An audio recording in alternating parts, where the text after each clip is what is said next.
Hi hello నమస్తే ఎలా ఉన్నారండి? Welcome back to our channel. ఈరోజు మనం చాలా ఈజీగా 2 నుంచి ఒక 4 నిమిషాల్లో అయిపోయే టమాటా రైస్ అండి. ఇంట్లో వెజిటేబుల్స్ ఏమీ లేవు అనుకున్నప్పుడు చేసుకొని హ్యాపీగా తినే రెసిపీ ఇది. ఇంకా ఆలస్యం ఎందుకు, వచ్చేసేయండి, చేసుకుందాం. స్టవ్ ఆన్ చేసుకుని బాండి పెట్టేసుకొని ఒక టేబుల్ స్పూన్ నుంచి 2 వరకు మనము ఆయిల్ వేసుకున్నామండి. కొంచెం ఆయిల్ హీట్ అయ్యే వరకు వెయిట్ చేద్దాం.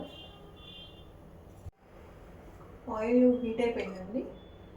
ఇప్పుడు ఇందులో మనం ముందుగా కట్ చేసి పెట్టుకున్న ఆనియన్స్ వేసుకున్నాం.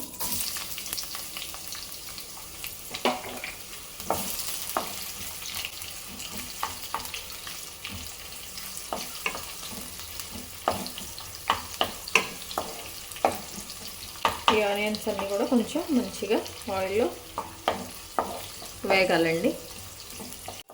ఇవి కొంచెం వేగిన తర్వాత ఇందులో అల్లం వెల్లిపాయ పేస్ట్ వేసుకోవాలి. ఒక హాఫ్ టేబుల్ స్పూన్ అండి. ఇది కూడా ఇంట్లో ఉంటే వేసుకోండి, లేకపోతే లేదు. ఇంట్లో రెడీగా ఉంటుంది కాబట్టి వేసుకుంటే బాగుంటుంది. ఎందుకంటే ఈ టమాటా ఇవన్నీ కూడా కొంచెం చల్లబడినాక లంచ్ బాక్సెస్ పెట్టినప్పుడు కొంచెం ఆ మసాలా స్మెల్ కొంచెం ఒకలా ఉంటుంది. అది రాకుండా మనం ఈ అల్లం వెల్లిపాయ పేస్ట్ వేసుకుంటే లంచ్ బాక్సెస్ కూడా చాలా బాగుంటుంది. ఇప్పుడు పచ్చిమిర్చి చీలికలు 2 పచ్చిమిర్చి కట్ చేసి వేసానండి. ఆ 2 కూడా ఇప్పుడు ఇవి వేగుతున్నప్పుడు ఇందులో మనము బిర్యానీకి సంబంధించిన మసాలా దినుసులు ఏమున్నా కానీ వేసేసుకోండి. ఏమున్నా లేకపోయినా చెక్క, లవంగాయి, యాలక్కాయ అయితే మాత్రం వెరీ ఇంపార్టెంట్ అండి. బిర్యానీ లీవ్స్ ఇవన్నీ కూడా వేసేసుకొని మనము మంచిగా కలుపుకోవాలి. పసుపు సరిపోయేంతండి. ఇది మనము ఈ తాలింపులో ఇట్లా వేసుకుంటే మంచిగా మన రైస్కి స్ప్రెడ్ అయిపోయి మంచి కలర్ ఉంటుంది మన రైస్. దానికోసమని పసుపు ముందుగానే మనము వేసేసుకుంటున్నాము. ఇందులో మనము ముందుగా కట్ చేసి పెట్టుకున్న టమాటాస్ అండి, 1 మీడియం సైజు. ఎందుకంటే నేను రైస్ బౌల్ ఉంది కదా, ఆ రైస్ బౌల్తో రైస్ అండి, ఆ రైస్ని ఉడికించుకున్న రైస్, ఒక రైస్ కుక్కర్ గ్లాస్తో ఎన్ని రైస్ ఉన్నాయో ఉడికించినంత రైస్తో చేస్తున్నాను. అందుకే నేను 1 టమాటానే వేసుకున్నాను. టమాటా వేసాక మనము మూత పెట్టేయాలి, ఎందుకంటే టమాటా మంచిగా కుక్ అయిపోవాలి కాబట్టి. కరివేపాకు తాలింపులో వేయటం మర్చిపోయండి. ఇప్పుడు ఒక కరివేపాకు లీఫ్, లేదంటే వాటిని మీరు ఇలా తీసేసుకొని కూడా వేసుకోవచ్చు. ఇప్పుడు ఒకసారి మనము ఉప్పు కారం వేసుకుందామండి. కారం ఒక హాఫ్ టేబుల్ స్పూన్ అంతే అండి, ఎందుకంటే మసాలా అవన్నీ వేస్తున్నాం కాబట్టి కొంచెం మనకు సరిపోతుంది. ఒక చిన్న హాఫ్ టేబుల్ స్పూన్. ఉప్పు ఏంటంటే రుచికి సరిపడినంత ఇప్పుడు కొంచెం వేసుకుందాము. తర్వాత మళ్ళీ మనం రైస్ అంతా కూడా మిక్స్ చేసిన తర్వాత పైన కొంచెం వేసుకుందాం. ఇది వేసినంతా మళ్ళీ ఒకసారి కలిపేసి మూత పెట్టేద్దాం.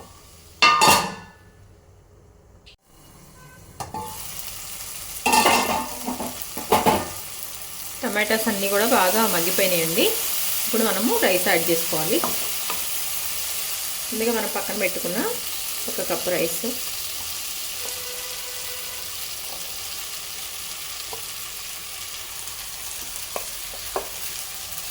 ఈజీగా అయిపోతుందండి. మనం ఎప్పుడన్నా బయట నుంచి వచ్చేసి ఏం కర్రీ లేకపోయినా ఏం చేసుకుంటామా అని ఆలోచించే లోపల అయిపోయే రైస్ ఇది. టమాటా రైస్ చాలా టేస్ట్ ఉంటుంది. చూడండి, చక్కగా మన టమాటా రైస్ రెడీ అయిపోయింది.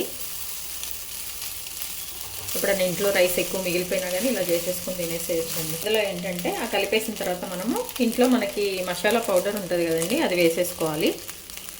లేదనుకోండి గరం మసాలా ఉంటే అదైనా వేసేసుకోండి. వేసుకొని ఒకసారి మంచిగా మిక్స్ చేసుకోండి.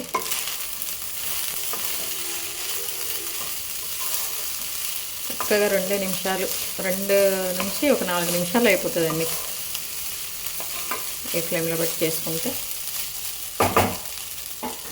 లాస్ట్లో కొంచెం కొత్తిమీర, ఇది కూడా ఆప్షనల్, ఉన్న వాళ్ళు వేసుకోండి, లేని వాళ్ళు అట్లయినా తినేసేయచ్చు. చూసారా ఎంత మంచి కలర్తో ఎమ్మీగా తినాలనిపించే విధంగా మన టమాటా రైస్ రెడీ అయిపోయింది. సాల్ట్ మనం కొంచెమే వేసుకున్నామండి. ఈ రైస్ ఇవంతా కలిపాక మనం ఒకసారి కొంచెం ఒక హాఫ్ టేబుల్ స్పూన్ మనకి ఎంత సరిపోతుందో అంత ముందు వేసుకున్నది కూడా ఒకసారి గుర్తు చేసుకొని ఎంత అవసరమో అంత వేసుకొని ఒకసారి కలుపుకోండి. మన టమాటా రైస్ అండి చాలా టేస్టీగా వచ్చింది. మసాలా కూడా చాలా లైట్ మైల్డ్గా ఉండే మసాలాతో ఎమ్మీగా ప్రిపేర్ చేశాను. ఇది మనం లంచ్ బాక్సెస్ కూడా పెట్టుకోవచ్చు. ఒకసారి ట్రై చేయండి, చాలా బాగుంది, చాలా టేస్ట్ వచ్చింది. దీనికి కొంచెం రైతా అండి, అన్ని కలర్ మిక్స్ చేశాను.